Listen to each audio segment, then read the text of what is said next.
Hola, ¿qué tal? Bienvenido al canal Piedra Diversa. Mi nombre es Andrea Neira y el día de hoy estaremos hablando acerca de la cultura Vicus. ¿Quiénes son? La cultura Vicus es una civilización antigua del Perú. Su nombre se debe al nombre del cerro Vicus que se encuentra a 50 kilómetros de Piura y donde se encuentra el cementerio más importante.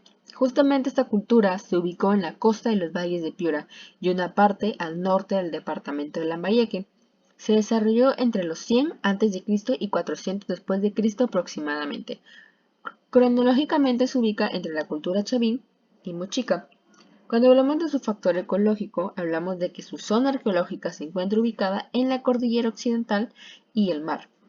Comprende una serie de lomas arenosas que en época de lluvias, es decir, de enero a marzo, reverdece por la presencia de pastos de regular tamaño y de unos arbustos llamados overos. También se observan unos aislados bosques de algarrobo, cuyas hojas y frutos sirven de excelente alimento para el ganado caprino. Normalmente, el lugar está conformado por médanos, en cuyas profundidades los huaqueros encontraron cementerios. Su descubrimiento fue gracias a su cerámica. Oficialmente fue el 1 de febrero de 1963 cuando se principió a hablar de Vicus, pero sin darle aún este nombre, mediante el primer enviado que llegó a Chulucanas en los primeros meses del año 63. Fue el arqueólogo Ramiro Matos Mendiola por ese entonces y según el diario La Prensa de Lima, denunció que 1.500 tumbas habían sido depredadas. Según relata el doctor Lumbreras, Matos recorrió en compañía de Florentino Gómez el sector durante 10 días, visitando 28 zonas arqueológicas comprendiendo Vicús, Yécala y Frías. Fue en Yécala donde se encontró la cerámica más fina.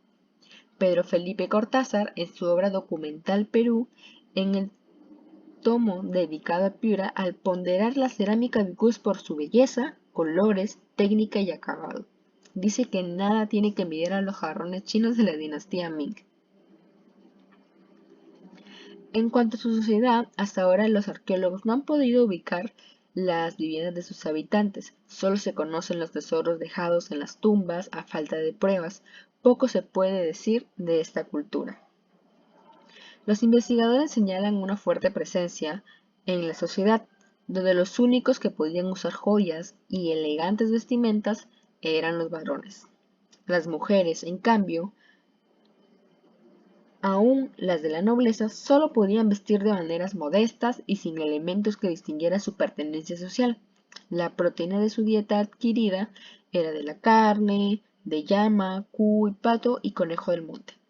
Las viviendas, a juzgar por las representaciones en la cerámica, tuvieron techo a dos aguas, a causa de las fuertes lluvias que caen en la región. Estaban edificadas sobre un plano rectangular con paredes de quincha revestidas de barro. Tenían una sola pieza y asemejaban a los palafitos, es decir, estaban construidas sobre estancas para evitar la humedad y la abundancia de parásitos. Algo curioso de la cultura Vicus es que las joyas se destinaban a los hombres y las mujeres se colocaban solo vestidos sencillos. Cuando hablamos de su organización social, la estructura fue que era bastante amplia, ya que contaban con varias clases sociales definidas por su poder político o económico. Esta era una sociedad machista en su totalidad y establecida que solo los hombres podían usar vestimentas elegantes, como lo hemos mencionado antes, y ornamentos, mientras que las damas solo se podían vestir trajes simples que no resaltaron demasiado. Es importante resaltar que solo los hombres podían ser militares, y estos tenían un puesto excelente dentro de la sociedad usando ornamentos, joyas e indumentarias altamente resaltantes que testificaban su poder. Bueno, se dividía en cuatro. Primero tenemos a los nobles, donde esta clase incluye a todos que tenían alto poder económico o estaban ligados al gobierno de alguna forma. Dentro de esta clase se pueden incluir incluso a los comerciantes siempre y cuando tengan algún tipo de nexo con el gobierno.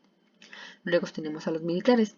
Los soldados y militares tenían un puesto importante por debajo de la nobleza, ya que el pueblo vicus era militarista casi en su totalidad. Esto hacía que fuera una clase muy respetada.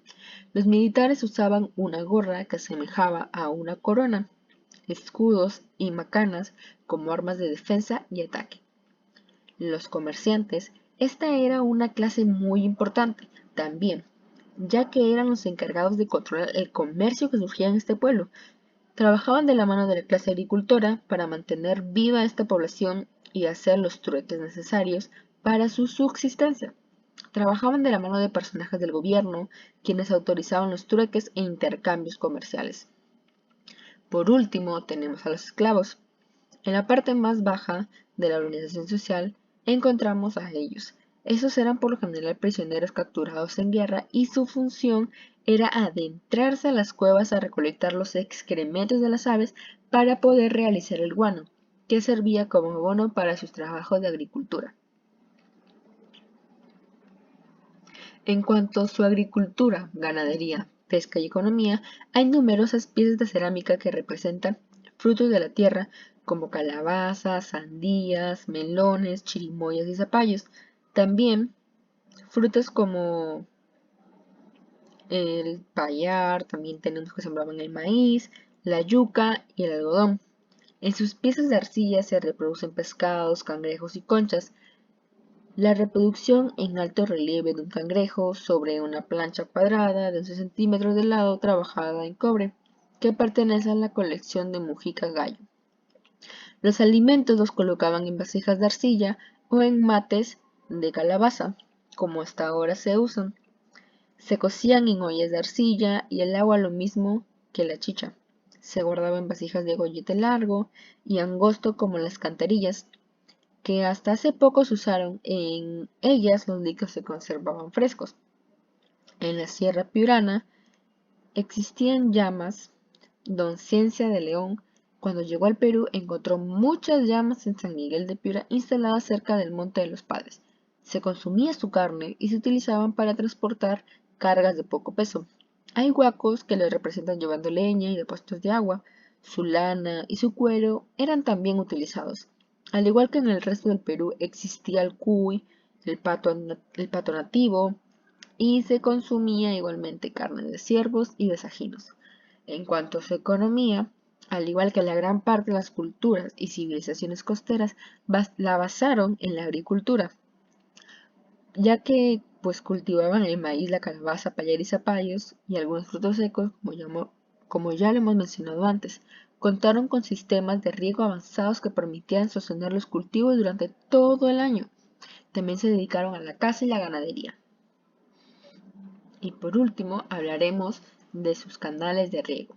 Debido a la temporalidad de las lluvias y por secarse los ríos después de los primeros meses del año, los hombres vicús construyeron canales y estanques. El agua de riego ha sido pues durante todo el tiempo problema para los piuranos. Los cronistas españoles se admiraron de esos canales hechos a mano que se construían en lo alto de las sierras, de 8 a 10 pies de ancho y 1 o 2 estados de hondos. Los canales construidos en esa época hasta ahora son utilizados como instrumento de labranza. Usaron una palana que tenía la paleta de cobre y el mango de madera. Para fertilizar la tierra, utilizaron el guano que traían de la isla de los lobos. Bueno, eso fue todo por hoy. Espero que te haya gustado y sobre todo que hayas aprendido.